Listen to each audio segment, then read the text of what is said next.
Hey guys, what's going on? It's Birdie Boogie. Let's face it, with the amount of wrestling news that comes out on a daily basis, it's kind of hard to keep track of just everything that's going on. So I figured I'd hop in, make some of these daily videos explaining what you might have missed today in the world of professional wrestling. And I think the best way to get started is with this news that has actually just come out right at the time of recording, and it involves the Rock and Wrestling Rager at Sea, Chris Jericho's Cruise, alongside AEW.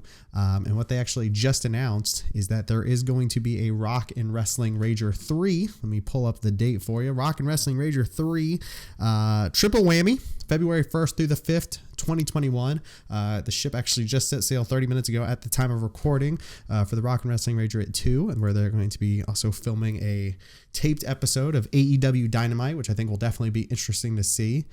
Was on the first Jericho Cruise, so it'll be interesting to see how the second one appears on video, and then you don't have that Ring of Honor connection anymore. So it's definitely going to be a different experience now, but it looks like, this one was another sellout. So it looks like they're just going to keep it going with a third one, February 1st through the 5th, 2021. And I'll put up Brian Alvarez's tweet right up, because he was the first one I saw it from. And continuing on that theme of Rock and Wrestling Rager at Sea news, I think the best thing we can do too is just go over some of the matches that are going to be happening. Some of the dark matches, not AEW dark, just straight up dark matches that will be happening on the boat today. At the time of recording, this first one is going to happen in about 45 minutes. So this is 6:45 to 8:30 p.m. So the lineup is you have Private Party versus Santana and Ortiz, Britt Baker versus Allie, Joey Janela versus QT Marshall, and then MJF versus Jungle Boy. And then your main event, John Moxley versus Sammy Guevara. So definitely some interesting matchups there. Obviously, I think John Moxley versus Sammy Guevara is the match to watch, but I think Britt Baker versus Allie could also be a great one too. I'm sure they've faced each other off in the Indies. I'll have to confirm that, but I'm sure they have. And then, of course, if we see the results come in, we'll give you an update on those tomorrow. And then tonight, there'll actually be some more. We have Darby Allin versus Kip Sabian, which I'm sure will be a great match. The whole 10 o'clock segment, actually, I think by far beats the 6:45 to 8:30 p.m., even with the main event of Moxley and Guevara. So from 10 to 11, you have Darby Allin versus Kip Sabian, like I said. You also have Nyla Rose versus Penelope Ford. And then your main event of that segment, you're going to have SCU versus Kenny Omega and the Young Bucks. And obviously that's going to be a great match. And I'm sure they have faced each other off. And we at least know the Young Bucks and SCU have. I don't know if the Young Bucks with Kenny have, but I'm sure it's happened. But yeah, like I said, we'll definitely try and see if we can get some results from those matches and some video as well.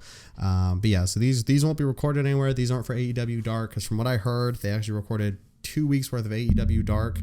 The last AEW Dynamite, that way you have AEW Dark this upcoming week and then next week as well. So yeah, these matches will truly be dark matches. I don't know if that'll affect their win-loss record or not. That would be interesting to see. But yeah, like I said, we'll get the results. But yeah, let me know what match you'd be looking forward to out of those cruise matches. But yeah, on to our next piece of news, which involves everybody's favorite, Impact walkout, Killer Kross.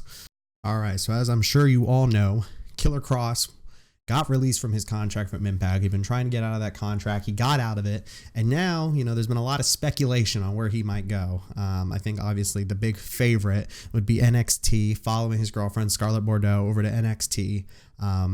But he decided to put a tweet out and ask his fans where he thinks you should go. And he wrote, "I read the chatter. I hear you all at the live events. Here's your chance. Indulge me on where you believe the new beginning should take place and why. You have my attention.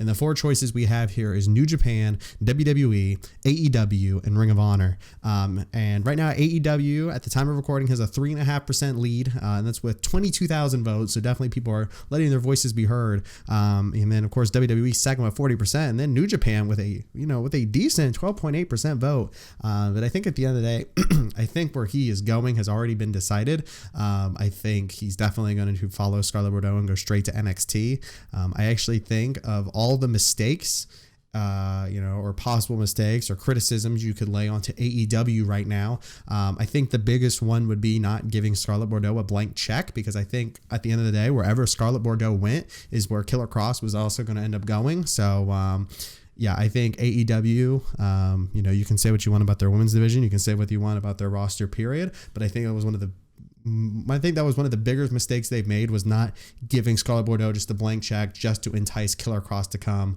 But yeah, obviously we don't know what's going on. I mean, for all we know, Killer Kross might be making his debut with WWE at the Royal Rumble this weekend. I don't expect that to happen.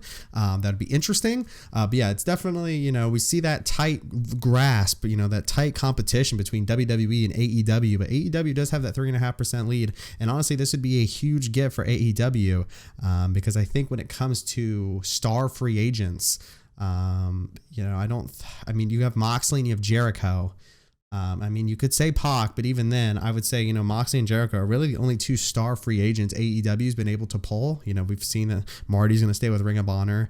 So I think this would be a huge get for AEW if they were able to pull off Killer Kross. And I think it would definitely send a message to the WWE that, they are still enticing people.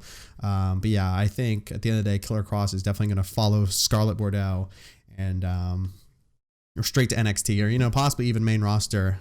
What's interesting is, some of the responses, first response I'm seeing is in AEW, you'll be Killer Kross, and WWE, you'll be whoever Vince and Hunter want you to be. Definitely one advantage that Killer Kross would have going to AEW is, besides Wardlow, he would, definitely be one of the bigger guys there and definitely would, make an impact for sure. And like I said,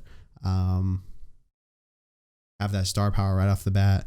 Here's a WWE fan. He says, WWE by way of NXT. AEW will only push flippy boys and former WWE stars. Go to NXT and become a real star and household name like you were meant to be. Only WWE can make you that guy. Even if you have to lose the killer tag, you can just be Kross. That can definitely work. So you definitely have WWE fans and AEW fans both pushing for Killer Kross. And then, of course, Ring of Honor, currently in a rebuilding phase. Obviously, that'd be a huge get for them. I don't see it happening, but it'd be a huge get. And obviously, the fans don't want him to go there, which, is understandable right now with the condition that Ring of Honor is in. But, that's another thing. Ring of Honor would be a huge get. And then I don't see him in New Japan. I don't see it. It'd be interesting to see. I'd like to see Killer Kross in a G1, but I just don't see him in New Japan. And that is going to move on to our next segment with some more WWE news involving a signing. So it's very easy to, say that WWE definitely has the most stacked women's division of all time and probably the best women's division of all time that's ever been in professional wrestling. And it continues with the new signing they had today for WWE NXT UK, and that's with Valkyrie. Valkyrie is Irish. I honestly don't know much about Valkyrie. I'm definitely going to have to look her up. But yeah, that's interesting. They're just continually trying to add to that NXT UK roster. NXT UK I don't think has gotten the same response that, anything else. I'd almost put it in that 205 Live category where, I think you have the diehard NXT UK fans and that's about it. But yeah, they're continually adding to the roster with Valkyrie. If you've seen Valkyrie before, let me know what you think. I'm definitely have to look her up and kind of see what her style is. But yeah, once again, WWE just continually adding to the roster today with the signing of Valkyrie. And last but not least, we actually have some Impact news.